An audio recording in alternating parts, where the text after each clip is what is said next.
All right. Welcome, everybody, and thank you for joining us tonight. My name is Eric Carter-Landin. I am a co founder and the CEO of Advocacy Conference. It is a conference unlike any other crime conference you've ever been to. We're bringing together resources, we're bringing together families of the missing and murdered, and we're connecting everybody so that we can hopefully provide some hope as well as maybe some direction and some advice for families that are out there looking for answers.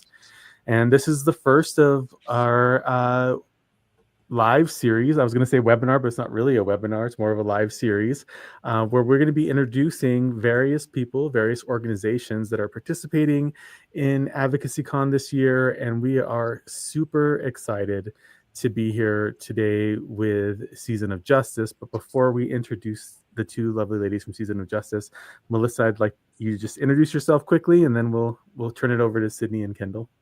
Okay, perfect. So I'm Melissa. I'm technically the CFO of AdvocacyCon. I deal with all the financial aspects of it.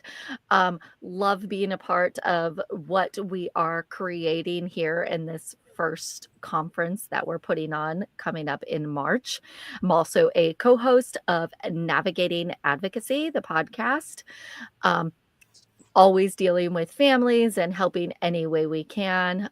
We have a motto, action-oriented advocacy, always trying to go out and do more than just speak about the crimes that are happening to everyone. So yes, thank you, Eric. Thank you. And then Sydney and Kendall, if you want to introduce yourselves and what you do for Season of Justice, and we'll just get started. Sounds great. Thank you so much to both of you for having us. I'm Sydney Packa. I'm the development manager at Season of Justice. So I get the privilege of working with our amazing partners like you all and our donors who make our mission possible. I'll hand it over to Kendall, who's our program manager. Hi, I'm Kendall. I'm the program manager, and my role is to help families get, for our family grant program to get families, the awareness and exposure through different forms of media. And then also our DNA grant program that funds advanced DNA testing for cold cases. So thank you guys for having us. It's amazing to have you here. It's amazing to be talking to both of you. I am such a fan of the work that you do. I love anybody that goes out there and tries to make things a little bit easier for families like mine, because this is definitely one of the most difficult things to go through. It's one of the most lonely things to go through. And so we're just super, super grateful for the work that you're doing. And we're excited that you're bringing that same energy to AdvocacyCon this year. So can you, one of you, whichever one of you, talk a little bit about Season of Justice, what your mission is, what your vision is, and what you're trying to accomplish? Quite simply, our goal is to fund initiatives, advanced DNA testing, or awareness campaigns that are going to push a cold case closer to resolution. We say resolution because sometimes you're not always able to, prosecute, especially in a cold case. So pushing cold cases closer to resolution and supporting families while we do that. That's amazing. That's amazing. And I have seen the impact that you guys have made, and it's incredible to watch the work that you're doing. So thank you again. In terms of Season of Justice, so advocacy is like this kind of big word, right? That encompasses a lot of different things. And so, for when we're talking about AdvocacyCon, we're focused specifically on connecting these families with resources and with experts that can help them. How do you see Season of Justice fitting into that advocacy space? That's such a good question. So we're a tool, right? We're here to help fund these awareness campaigns. I say awareness campaigns, but they usually take the shape of billboards. So pretty standard. But we're that tool for families and their advocates. In addition to that, that's the lane that our program is in. But as an organization and as people, Sydney and I are both very passionate about supporting families. No is not a full sentence with us when it comes to our families. If we can't help or we're not the right organization, we've built a network like y'all, where we've been, we're able to connect people, not just to us as a resource, but to additional resources that we've been lucky enough to, um, to learn about, to be in contact with. So we're a tool. We're a tool to help support your efforts in getting your case, back in the spotlight, back at the attention of the community, and also, to reach the people who might have that information, because we all know, somebody saw something, somebody knows something. So if we can reach them, if we can help with that investigation, that's how we're here. And I think that's what AdvocacyCon is all about. It's like getting those resources. There's so many nonprofits, private investigators, so many different types of resources together with those families so that they know they're supported. And there's these groups out there that are working tirelessly to help them in some capacity. And it's not a one size fits all type of thing. Every case is different and every case needs something different. And that's why we're trying to provide everything we can possibly think of to bring together at the AdvocacyCon. Yeah, I think, oh, go ahead, Sydney. You No, go I ahead. was just saying that's amazing. And to kind of echo Kendall too, it's like we also don't want families to think that like the buck stops with just public awareness campaigns. Right. We see our role as, providing the opportunity for investigators to find the funds that they might not have. I know sometimes not all families have a wonderful relationship with investigators, but a lot of them do. And a lot of them are in communication and they are facing the same roadblocks. So we're also there to be a tool to continue pushing cases forward that way. That's not fully dependent on the family as well. Right. So any of that is just such a huge relief because everything is so overwhelming when you're trying to figure this out. And especially if you're not like media trained or you don't know, what is available to you. I know when I started Angels Voices, Silence No More, my mom really started digging into the resources so that we could share those referrals. And there's just so much out there that people probably aren't even aware of. Just starting with like the victims' compensation laws that exist and those resources that are available that a lot of people probably don't even know exist. So it's just, I think it's awesome to be able to spotlight organizations like yours that are out there doing this type of work. I was going to ask if there's any like successful cases that you've worked on that you want to highlight tonight. I mean, I'm partial to all 224 of our grants. There are family cases that stick out to me, and success looks different depending on what program we're looking at, depending on what the case is, depending on how the family defines success. But we have 19 solved cases as in the last 4 years. We have 19 SOJ solved cases, which includes identifying deceased suspects, identifying there are 3 arrests within that, 2 convictions, and some DOE IDs as well, like 6, I believe, DOE identifications. So, we're lucky to see that through our DNA testing program. When it comes to families, success looks different. Success looks like, did we help them get their story back in the media? Did we help generate attention? Did we help support their efforts, their ongoing efforts? And so a couple that just like stick out to me because these families have worked tirelessly for 18 plus years. We just recently funded a billboard for Andrew Chapman, who was a 13-year-old who went missing in 2006. And his family has not heard from him since. Nobody just goes missing. That's 18 years ago.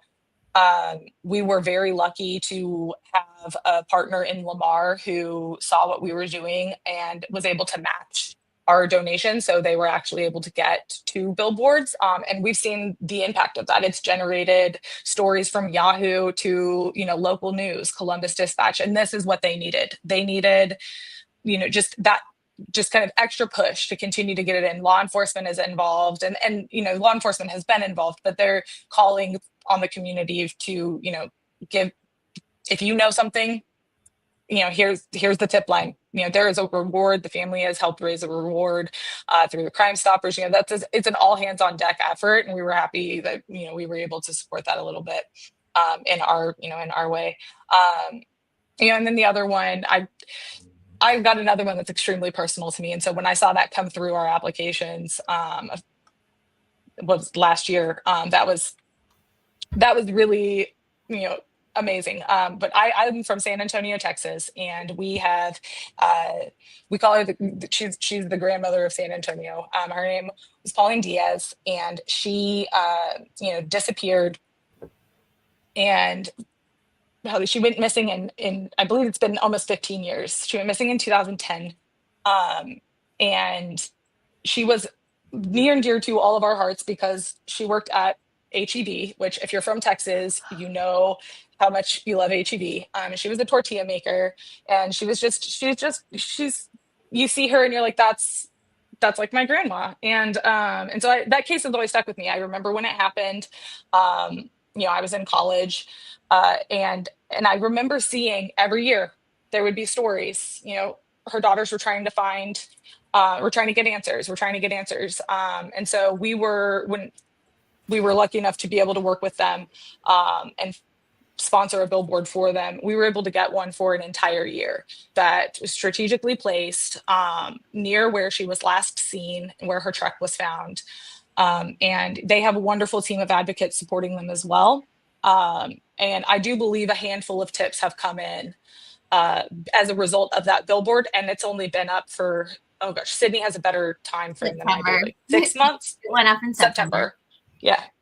So that to me, that's success. Mm-hmm. That's amazing.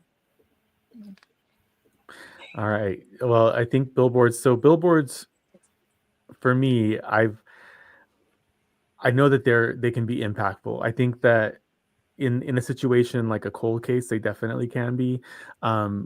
For advertising, I don't know how impactful they can be for people, but I think that you folks have seen some success with it. Can you talk a little bit about billboards as a tool for raising that kind of awareness? Yeah. I mean, when you're looking at how to reach the most people that you can for the most economical price, I mean, billboards are the go-to.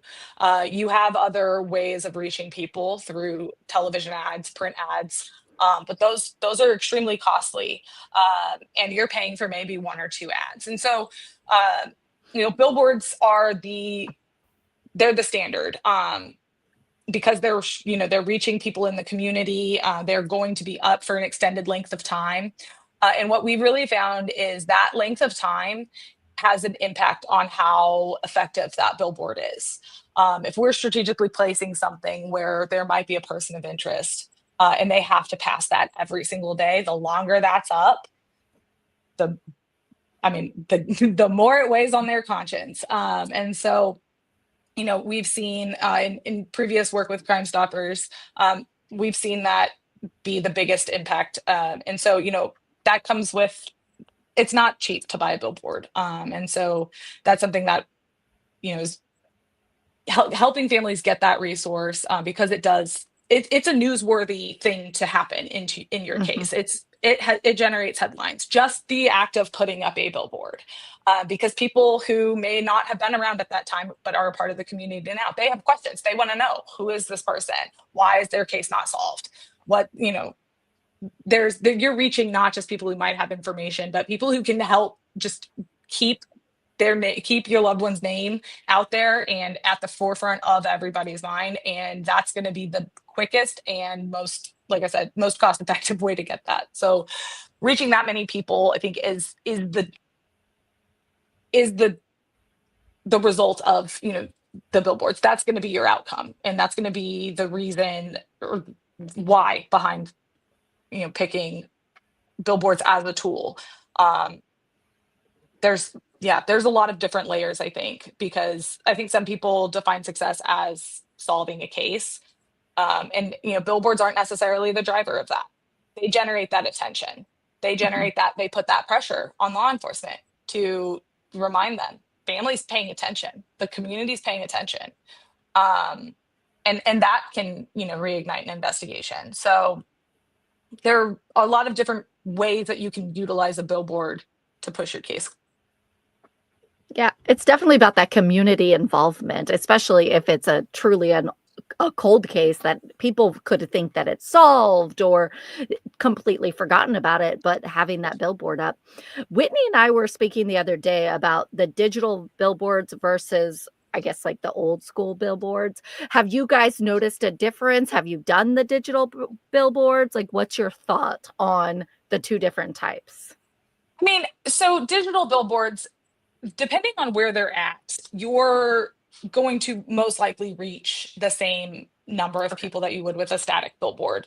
Those billboards rotate every 8 seconds, especially if you're on highway frontage or at a stoplight. Those locations, you're going to get a lot of. It doesn't sound like a lot, rotating every 8 seconds doesn't sound like a lot, but it takes 1 second, one glance to register what's on a billboard.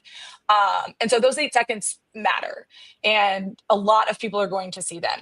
They're also, depending on your budget, they're also cheaper, and companies can be more flexible because vinyl, static billboards, you have to have a physical print product that has to be produced. There's a cost behind that has to be installed. So that price can escalate pretty quickly. And then also, you're stuck with that billboard. That's what you're going to have for the length of your contract. Digital billboards, there's that flexibility. You can, some companies allow you to change up the design, put new information up there so you can rotate and, have different messages at different times. They're also illuminated and running 24 hours, where static billboards, whether or not they have a light, that, they could not. And even if they do, it's going to turn off at like 11 anyways. So there's pros and cons to both of them. And I think they're both great options. So I don't think you can go wrong with either one. That's awesome. I just want to call out that Whitney, our COO, has been putting in the link for donations to Season of Justice in the chat. So if you're inspired by what these amazing people are doing to help the families of the missing and murdered, please donate $5, $1, 50 cents. It all really helps. It all adds up. And the more donations that they get, the more they can continue to help fund some of these campaigns. All right, go ahead. Were you going to say something? I was just saying thank you for doing that. Oh, of course. We love you guys, and we want you. We love you guys too. We want you to be successful. Okay, so this is for all the stats nerds out there, all the people clutching their Excel spreadsheets. Melissa, can you give us some key statistics or milestones that Season of Justice has achieved since you've started? Yeah, I mean, Sydney, I'm sorry, I feel like I'm talking the whole time. No, we were joking about this before. Kendall will talk the entire first half. I will talk the entire second half. But any support, I'm here for you, Kendall. But you are the numbers guru of Season of Justice. So we've funded 224 grants. That represents 224. That actually represents more cases if you think about cold case playing cards and things like that. The special grants that we have been lucky enough to fund. But those are individuals. Every single case, there's a family member behind that. I think my biggest success and my biggest milestone that we've achieved, I think, is the number of families that we've been able to help in the amount of time that we've existed, and that our family program has existed, because that came after our DNA grant program, when we realized there's more that we could do. And sometimes DNA is not always a viable option. So we've to date been able to support 39 families. The average length of a campaign that we are able to fund is between 12 to 24 weeks. So, that's a substantial amount of time. And that's nearly $200,000 that we could not have done without this community. And the impact that it's made just for the families, I don't have words, clearly. I don't have words to express how much it means to be able to play that small role in their lives. And that's, to me, I think that's my biggest milestone. And also, just what we're able to do. I mean, even with the DNA testing program, the fact that we've been able to support cases and get that testing that is otherwise inaccessible to law enforcement. And it's resulted, 19 cases have answers now. Whether it's giving somebody back their identity or letting a sister know what happened to her sister 32 years ago. And I think each one of those holds a special place in our hearts, and that's why we're here. That's why Season of Justice exists. So, and we couldn't do it without y'all. And to kind of piggyback off of Kendall, it's our testing that doesn't result with like DNA answers. We don't consider those failures either. That is answering questions of like, oh, if this one piece of evidence would just tested, would we know what happened to our loved one, or to help the investigators go in a different direction? So we try to, every dollar that is dedicated to the programs for Season of Justice, we see as a success, because ultimately that's helping and supporting how a loved one is processing this experience. So. Yeah, exactly. It's so complex, and it's not just, oh, once we send this DNA off, bam, shabam, the whole thing's going to be figured out. It's not that simple. It's not TV, definitely. Right. And just showing up and showing support and trying things for these families, I swear, makes all the difference. It's just Whitney and I all the time are chatting about how the thanks we get, and we're like, we're doing the bare minimum. Like, I wish we can do more for you, but these families are so thankful for you just to be a listening ear, and then going above and beyond and sending DNA or billboards is just like icing on the cake for them, because they've went so long without having anything done, anyone to like truly listen to them. So you guys are amazing for everything you've done. I'm just so proud to know you. Oh, likewise. Yes. So I know you shared some like examples of success, some examples of things that have gone well. Is there any other anecdotes or anything else that you'd like to share before we move into the next segment here? I mean, I could talk for hours here about this. Oh, surely could. We were able to, and I will keep her name private because she was a minor at the time, but we were able to fund the testing that identified somebody's rapist who is still alive. And we did not know her name. She was a minor at the time. We do not get involved in the details of the case. I literally just pay bills. Like, that's what I'm here to pay that bill for you. But we got a Facebook message just late one night. Oh, I'm gonna cry. And it was her. I didn't wear mascara for this reason. It was her. And just the gratitude that she shared, we will never feel like we've deserved that. But yeah, we don't ever really get to talk to, the victims directly for a lot of our cases. And so for her to just seek us out and tell us, how much it meant to her to have this community, because it's not just us. Season of Justice is powered by every single person who donates to us. Like, y'all are Season of Justice. We would not exist without you. We're just the facilitators. So it's an honor, but that will stick with me forever. Right. This is how I know you guys have the right people in the right places. I mean, just the heart. We cry a lot. Well, so do I. We're so productive. To piggyback off of Kendall, because I work very differently, and I am very mindful, because it is my job to steward the information we share with the public. There's lots of things we can't share. So I don't look at cases like that. I don't look at all the cases that come in. I look at the cases we fund and what we can do.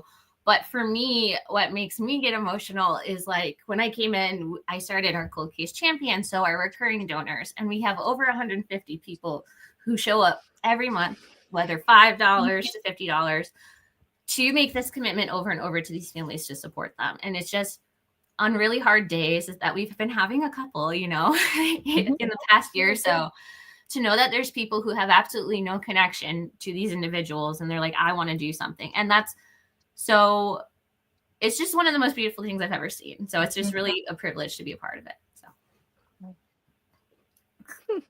I typically don't cry. That's Whitney's forte, but you guys are getting me there. I need you to teach me how to not do that. So It's compartmentalizing is what happens in my brain. But it's just so beautiful to see the emotion there, because I think that is what makes you guys good at what you do. That's what makes Whitney and Melissa good at what they do, is that connection, that emotional connection to these families, and just the love that you have to have in your heart, because you have that empathy, right? You see what they're going through, you see how hard it is for them, and just to be able to do a small piece of like hope for them is so rewarding, and it makes such a huge impact. I can speak for myself as a family member fighting for justice. Like, any amount of hope that I can get to keep me going is worth its weight in gold. It's probably worth more than its weight in gold, right? Because it's hard day after day after day. Like, people that listen to true crime, people that are interested in this stuff, they get to put it down and walk away and go about their lives. And for families, this is every day. This is every single day. And there's always reminders, and there's always the pain of not knowing, and there's always the pain of not having the answers. And so it's just really beautiful. Your heart is beautiful. And so thank you. Melissa, do you want to take the next couple of discussion points? Sure. I Give me a break. At the agenda. Oh no. We didn't sign up to come in here and cry, friends. Okay, perfect. Okay, so now we'll get on to a little bit more of a happier topic, at least. What are you guys most excited about for AdvocacyCon? You guys will be there in just, I think, 70-ish days? I saw your post. It's 75, right? Is it 75? Yes. Whitney keeps track of the days. I'm like, it was 75 the other day, so I don't know if it's still 75. So if you don't already, follow AdvocacyCon on social media, and you'll have the countdowns available. Yes. We're excited for a lot of things. We're excited. So I think generally the thing we're most excited for is all of these resources, all of these tools, all of this various levels of support being in one place under one roof. And I mean, I think, in this work, we all kind of know each other, but being able to be in the same space and to make connections and to work through partnerships and to just share expertise, it's just so unique and such an amazing opportunity. And like Kendall and I, we always joke, like, we don't really consider ourselves advocates, even though Kendall is a certified victim advocate. Shout out. So is Whitney. We took the same class. That's on my list for next year as well. So we're always thinking about those things. While we don't really identify ourselves there, we are always happy to be a partner for other organizations that want to take on that role. And I'm also excited to meet some of our partners and friends in person, because we've never met them in person. So, but I think it's just a great opportunity to unify as a general community. I am a firm believer that we're stronger together, and we can only lift each other up, and to let the people who do what they do well pick it up and soar. So I'm here to support all of those people who are amazing at their jobs already, just do even more amazing work. That's awesome. I am definitely an introvert, but when I go to these conferences, they wear me out. However, it also like revitalizes me and be like, this is my mission. This is my passion. This is what I'm supposed to be doing. When you get around those like-minded individuals, they kind of like pump you up and you're ready to go for the next project. Absolutely. So I am definitely ready for AdvocacyCon in that respect. So is there a question on this one?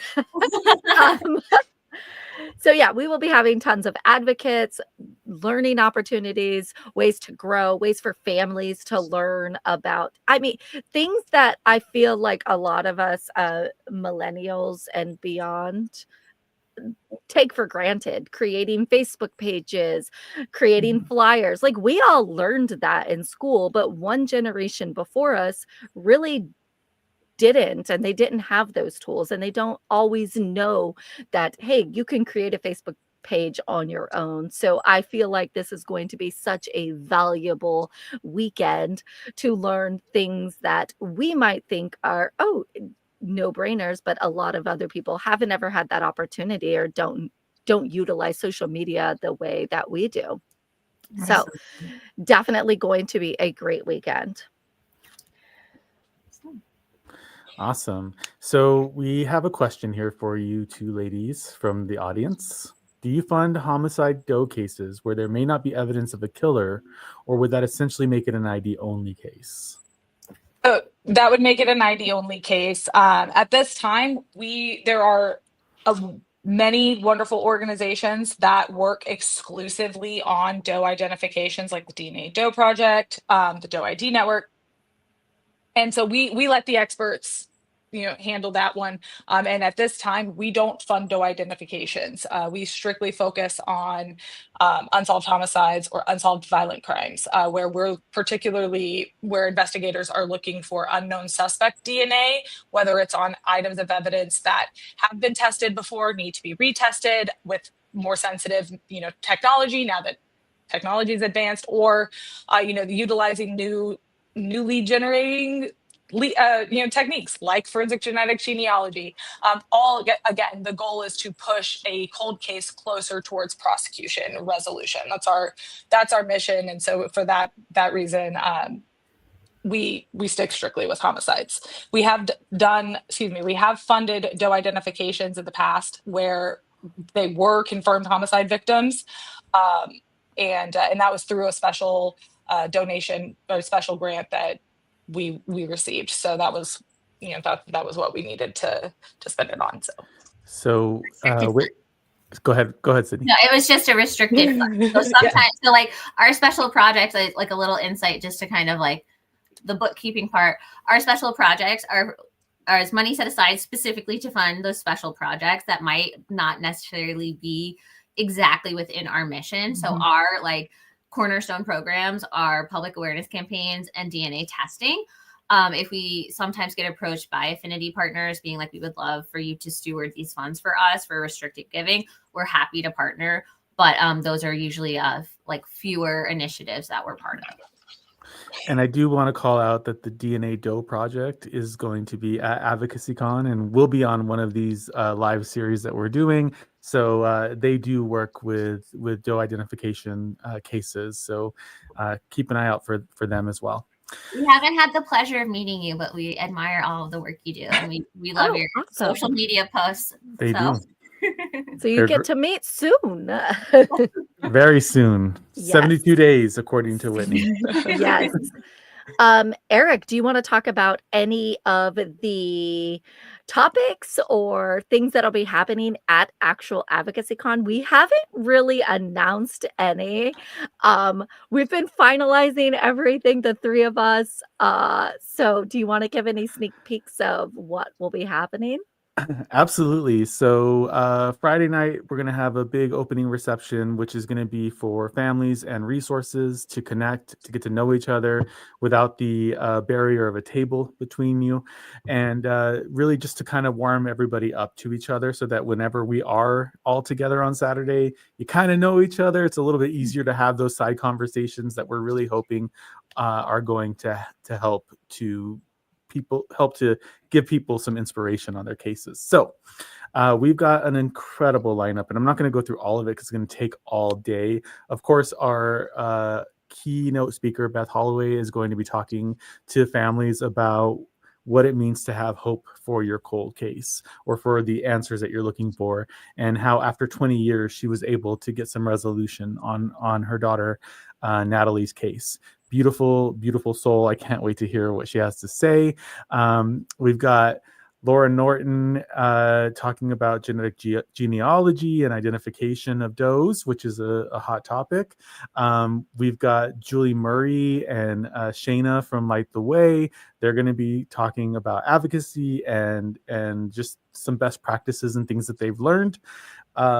My gosh, we've got so many other. The most exciting thing that I'm excited about all of it, but we've got the Office of Victims Compensation. Tentatively, we'll get final soon, but we've got some great courses that are going to be the impact of traumatic grief, overcoming compassion fatigue, just some amazing things that are going to be happening. And then we don't know exactly what day. It could be Saturday, it could be Sunday. One of those days, we're going to be doing a fun off-premise bingo fundraiser event for Season of Justice. And you have the chance to win some money, but you also have a chance to help raise some money for Season of Justice and have some fun. So it's not all going to be super serious. We're going to have a good time either Saturday night or, Sunday evening. So yeah, Yes. exciting stuff. Love bingo. I can tell you a story about when Whitney, Eric, and I were in Washington, D.C. We killed the bingo. Like, we won so many times, the other people were literally getting angry at us. It was like just one after another. We just kept winning. I don't know what that Whitney, was about. Melissa, and Eric aren't allowed to play. We are not allowed to play. We will be helping out, but it was so much fun. We had a You great are time. allowed to buy us all lottery tickets, though. So just gonna throw that out. I wish I was good at lottery, but I'm I not. know. We were Just really bingo. good at winning $20 gift cards Yeah. for the place we were at. So we got our drinks paid for. There you go. We've It was gotten- a very Sorry, Melissa, didn't mean to cut you no. off. It was just a fun night. We have another question here. So can law enforcement, an agency, apply for funding from Season of Justice on a cold case that needs testing? Yes. In fact, they are the only ones who can apply for DNA testing because, again, chain of custody is important. Unfortunately, personal items that are not part of the the official investigation they're not admissible in court, so they're not able to be tested. But yes, law enforcement, they are the the ones who apply. And if you are law enforcement or you have a detective that you would like to share that information to, they can go to seasonofjustice.org, click on our website, and they can submit an application right there. And I'm happy to talk through with them. If they're not familiar with working with private labs, all of the private labs that we work with are accredited for forensic testing. And so yes, absolutely. That was a great question. Thank you. It's awesome. Okay, next question. It's January. We're all making our goals, our vision boards. I actually had my teenage sons make a vision board this year as well. So what do you guys have as goals, or what's in your vision for 2025? Sure. Happy to answer that. More SOJ solves are obviously a goal. It's something we're always looking forward is to push more cases closer to resolution. We are extremely excited. In the next couple of weeks, we'll share some more information about onboarding our new executive director, who has joined us in the past 2 weeks. So we didn't want to throw her on here and just welcome. But we're very excited to be welcoming her, and then really just expanding our reach, increasing awareness. We have such an outpouring of love from the true crime community, but there are many more people out there who could be helping support these families on these cases as well. So looking to reach them, creating a sustainable future for Season of Justice so we stay around for many years to come. And then also we're working through some very creative opportunities for our community to get some more in-depth understanding and nuances of what goes on behind the scenes. What does solving a cold case actually entail? What decisions do our investigative partners and our labs have to make on a daily basis? So really kind of trying to shed some light on everything that goes on after we issue those it's awards. Yeah. That's amazing, because you really don't know. It is such a different realm. You think, it's all wrapped up into a bow. Here you go, DNA company. And it's just not that simple. So that'll be amazing. I would love to even hear about that, because I'm still in the dark about all of that. Don't get me started. I could talk for hours. Yes, and we will give Kendall the platform to talk for hours here. And that's the thing too. It's that's something we just always don't think about. And so Kendall, forgive me if I'm wrong, but public labs turnaround time for DNA testing is 3 years or more. Yes. I mean, that would be an extreme, yeah. But they're at least, in several places, especially Metro, they're at least a year. And that's for active cases. That's not cold cases. That's for hot cases right now. for Season of Justice, we pride ourselves that our turnaround time from start to finish is around 18 months, but that's still 18 months of things happening. It's not that it just sits there and we wait. There's lots of things going on behind the scenes. Right. And then what do they do once they have those results? Because while we might be the end of the road for some detectives who are like looking to get more evidence in the case, we're just the beginning of the rest of the justice process. So there's a lot that we can talk about and dive in deeper. And we have a lot of wonderful volunteers and advisory board members who will help us continue to share this story. So we're excited to give you a little bit more insight. Yeah, in the Brandon Lawson case, it was 2.5, almost 3 years before the DNA was back. And it was definitely a cold case.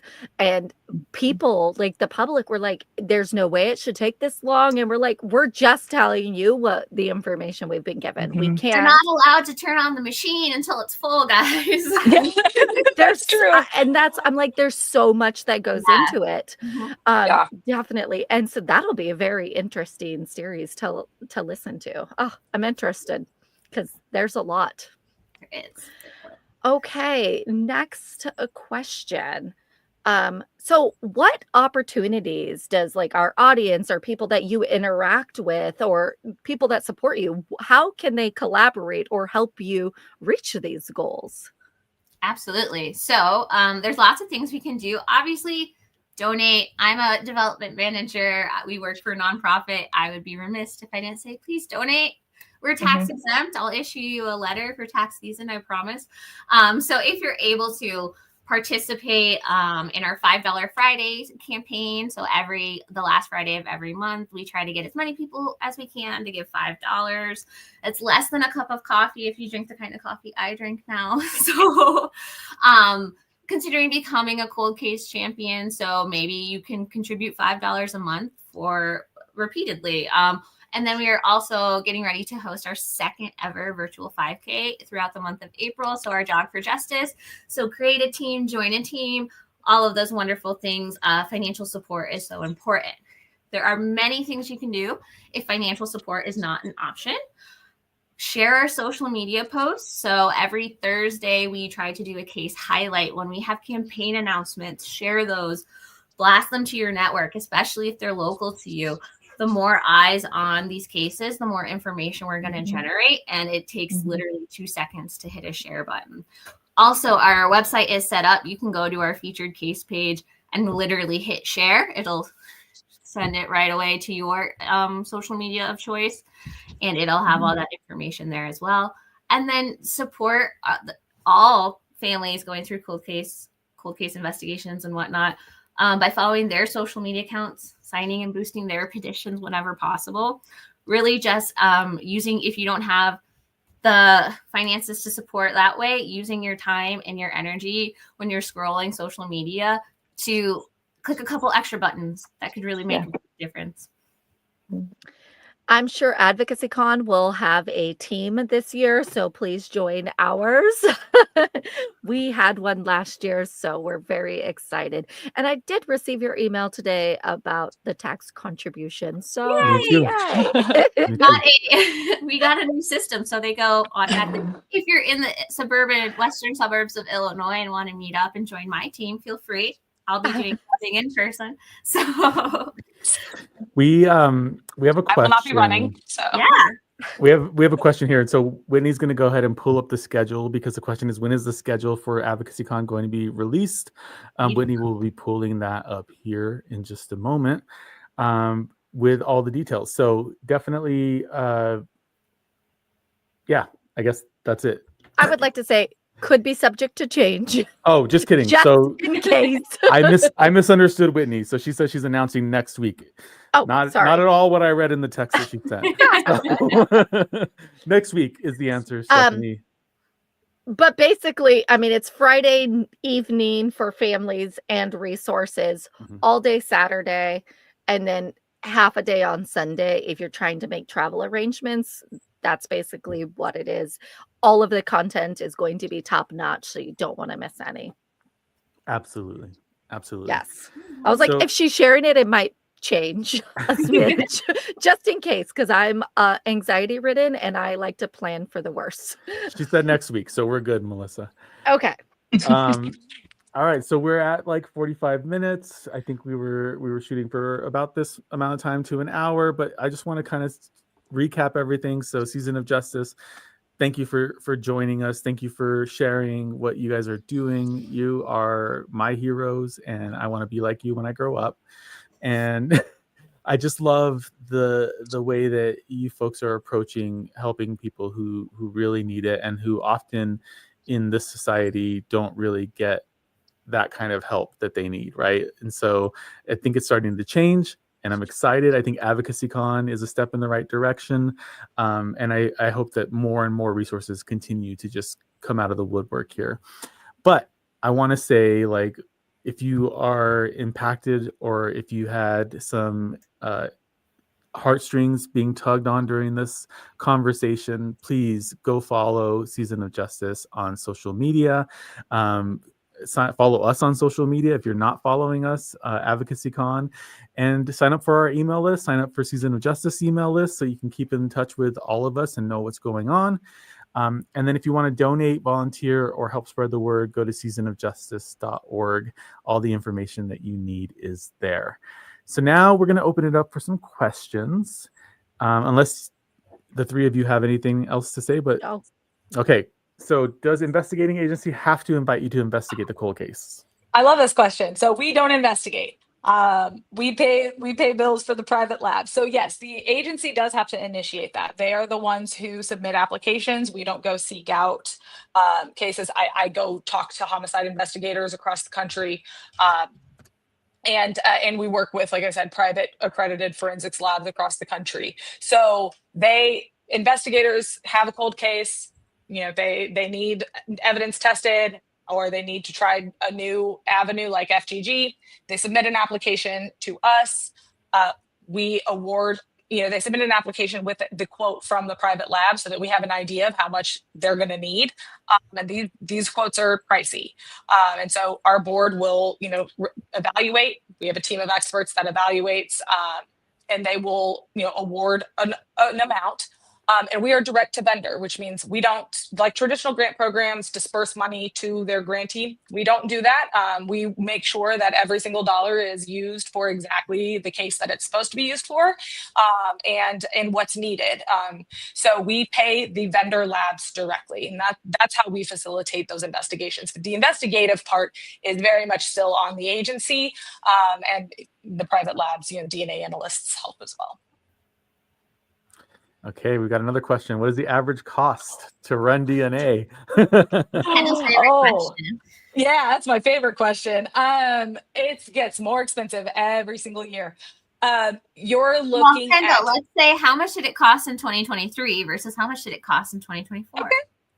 So on average in 2023, FGG, forensic genetic genealogy, starting from sequencing a DNA profile all the way to doing all of the research, including the database fees, was about $8,000, $8,000, $9,000. Right now we're looking at about 12. So that's it. It has increased. Database fees increased. And then DNA testing, how much it costs to just traditional DNA testing with advanced techniques depends on how much evidence you have to test. And I mean, we've seen quotes come in for $3,000, and we've seen quotes come in for $42,000 for a single case. So it truly depends on the evidence and what's needed. What we like to ask the investigators, because our grants are not $42,000 large, that's a significant amount of money, but we always ask the investigators to identify their most probative, their most valuable pieces of evidence, that if they had, if they were only able to pick X number of items, what would you pick? What's the most valuable to this case? And we try to help focus them that way, because there are some cases where there is a ton of evidence. There's boxes of evidence. Mm-hmm. And how do you prioritize that when, you're running on a budget where $42,000 is your entire department's forensic budget for the year? So it's expensive. Yeah. Very pricey. Got another question. Why would an investigating agency not want to help solving a cold case? I have my own thoughts and opinions that I'm going to keep to myself about that, but I'll let you ladies answer. I think the highest level general answer is there are some departments nationwide who have federal level funding and have larger budgets, just depending on, the priorities of the leadership of their local areas. It really depends on that too. So Kendall probably be more nuanced, but I think too, it's just budgets look different nationwide, specifically cities, rurals, and things, as well as caseload. So if you have a very active caseload, your budgets can be used for that versus cold cases. Kendall, any other addition? No, I mean, I've had, like Sydney said, we get the best of the best investigators that apply to us, and I'm privileged to know every single one of them. I've not met one that doesn't want help in a cold case. There are, there's chain of command. There are city ordinances. Civilians cannot assist on active or open investigations. So there are a lot of reasons that they don't invite outsiders in, but it's not wanting to help in a cold case. If that makes sense. It does make sense. That does make sense. I have a question. Well, Whitney texted it to me.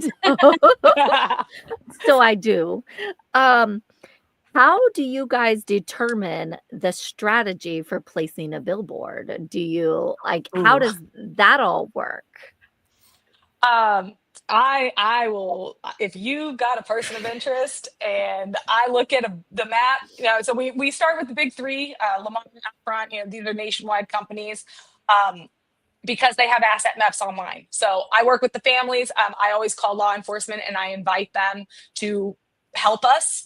I tell them you don't need to tell me any details of the case, but if you could just pick on a map where you would put a billboard so that somebody might see it all the time, just let me know where that is. And we've had some families and we've had some law enforcement that have absolutely, they're like, right here, find something right here. And I'll look if we can find a billboard in that area that will fit the budget, that will give us, the largest amount of exposure for the longest amount of time. Let's do it. I am not above we have put one right in front of a person of interest, like the entrance to their neighborhood. You're going to have to see that for for a whole 9 months. So, I'll absolutely do that. I we love will that. never, we won't ever, our billboards are not inflammatory. We will never call out a single person. They are designed to solicit new information. But if you've got a guilty conscience, I'll leverage it. There's something about that pressure, right? And that Yeah. pressure, not just on any potential suspects, but also on maybe like a DA or, somebody that maybe isn't wanting to move a case forward for one reason or the other. That political pressure does go a long way and has made an impact definitely in my brother's case. And I think could make an impact in a bunch of other people's cases. So I think those billboards have multiple uses and it's just really, really incredible. All right. So we are down to the last 7 minutes. Any closing thoughts that you folks want to share as we're wrapping up? I mean, just thank you for having us. Thank you for the kind words. Eric, that means a lot coming from you with your lived experience. So we appreciate y'all. We appreciate the opportunity to be here. And yeah, thank you guys. We're excited. Echo. And I thank you to you all, and thank you to everybody who's going to be attending at AdvocacyCon. And thank you to all current Season of Justice supporters, because without you, we wouldn't be here. We always like to say together we can solve cold cases, but together is the most important word in that sentence. So thank you for having us. Thank you. All right. So Melissa, any last thoughts before I give the last plug? I don't know what your last plug is, so it's going to be for tickets. It's going to be for tickets. Okay, so yes, go for it. If you haven't purchased your tickets yet and you want to save a little bit of money, you can use code season10 to save 10% on your ticket for AdvocacyCon. Well, that is the Season of Justice code. You can go to the Give Butter link that is in the chat. And thank you, Season of Justice, for joining us. We're so excited to see you in March. And thank you to everybody who joined on social media and YouTube. Thank you. Let's ignite that spark of hope, everyone. Yes. Bye. Bye.